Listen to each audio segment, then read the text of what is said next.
Assalamualaikum warahmatullahi wabarakatuh. Saya Putri Nia Nur Afdila, saya dari Prodi Administrasi Publik. Di sini saya akan mempresentasikan tentang pengambilan keputusan. Pengertian pengambilan keputusan adalah proses memilih suatu alternatif cara bertindak, metode, efisiensi sesuai situasi. Proses itu untuk menentukan dan menyelesaikan dan menemukan masalah organisasi. Dasar-dasar pengambilan keputusan ada 5. Yang pertama, intuisi. Pengambilan keputusan yang didasarkan atas intuisi atau perasaan memiliki sifat subjektif sehingga mudah terkena pengaruh. Yang kedua, pengalaman. Pengambilan keputusan berdasarkan pengalaman memiliki manfaat bagi pengetahuan praktis. Yang ketiga, fakta. Pengambilan keputusan berdasarkan fakta dapat memberikan keputusan yang sehat, solid, dan baik. Wewenang dilakukan oleh pimpinan terhadap bawahnya atau orang yang lebih tinggi kedudukannya kepada orang yang lebih rendah kedudukannya. Yang kelima, logika atau rasional. Berdasarkan logika ialah suatu studi yang rasional terhadap semua unsur pada setiap sisi dalam proses pengambilan keputusan. Macam-macam keputusan di sini ada 3. Yang pertama, keputusan personal dan keputusan organisasi. Keputusan personal dapat dilakukan secara relatif lebih cepat, tidak perlu menunggu persetujuan dari orang lain, dan dalam prosesnya tidak melalui pertentangan pendapat jika terjadi perbedaan pendapat antara satu orang dan orang yang lain.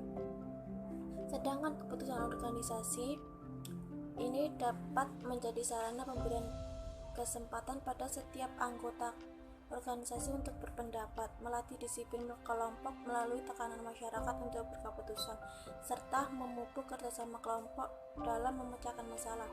Yang kedua adalah keputusan dasar. Keputusan dasar ini berdasarkan pengalaman dan kemampuan untuk memprediksi apa yang menjadi latar belakang masalah dan bagaimana arah penyelesaiannya, sangat membantu mempermudah memecahkan masalah. Yang ketiga yaitu keputusan rutin. Keputusan rutin ini sifatnya berulang-ulang dan terus-menerus ada dan tidak pernah tidak ada. Faktor-faktor yang mempengaruhi model keputusan ada 3. Yang pertama, struktur kedudukan dalam organisasi. Struktur kedudukan dalam organisasi yaitu struktur kedudukan dalam organisasi sangat mempengaruhi model keputusan yang diambil.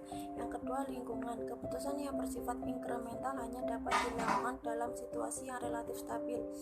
Yang ketiga, kemampuan pengambilan keputusan. Kemampuan pengambilan keputusan terutama menggerakkan kekuatan-kekuatan untuk melaksanakan dan mengawasi keputusan tersebut juga berpengaruh. Proses pengambilan keputusan ada 3. Yang pertama, tahap penyelidikan. Yang kedua, tahap perancangan atau mempolakan, dan tahap yang ketiga adalah tahap pemilihan. Teknik-teknik pengambilan keputusan di sini ada 6. Yang pertama, analisis diagram Pareto. Yang kedua, analisis perbandingan sepasang. Yang ketiga, analisis jaringan. Yang keempat, teknik implikasi plus minus. Yang kelima, analisis kekuatan lapangan. Dan yang keenam, analisis biaya dan manfaat. Model pengambilan keputusan menurutku ada 2. Yang pertama, model kuantitatif. Dan yang kedua, model kualitatif. Model kuantitatif ini yaitu serangkaian asumsi yang tepatnya dinyatakan dalam serangkaian hubungan matematis yang pasti.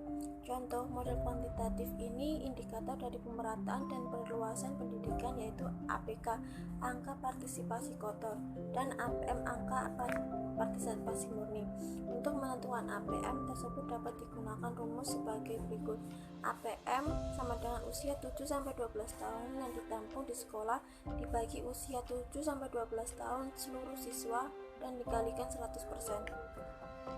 Model kualitatif ini berdasarkan atas asumsi-asumsi yang ketepatannya agak kurang jika dibandingkan dengan model kualitatif, dan ciri-cirinya digambarkan melalui kombinasi dari deduksi asumsi tersebut dengan pertimbangan yang lebih bersifat subjektif mengenai proses atau masalah yang pemecahannya dibuatkan model.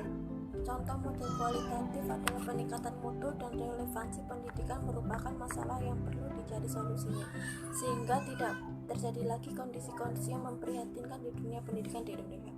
Adapun faktor yang signifikan dan menjadi alternatif solusi dalam masalah peningkatan mutu pendidikan adalah manajemen yang efektif dan potensial serta terbentuk sekolah yang mandiri, yaitu sekolah yang mampu mengelola dirinya sendiri tanpa harus menunggu instruksi dari atasan. Sekian presentasi dari saya, ada kurang lebihnya mohon maaf. Sekian, wassalamualaikum warahmatullahi wabarakatuh.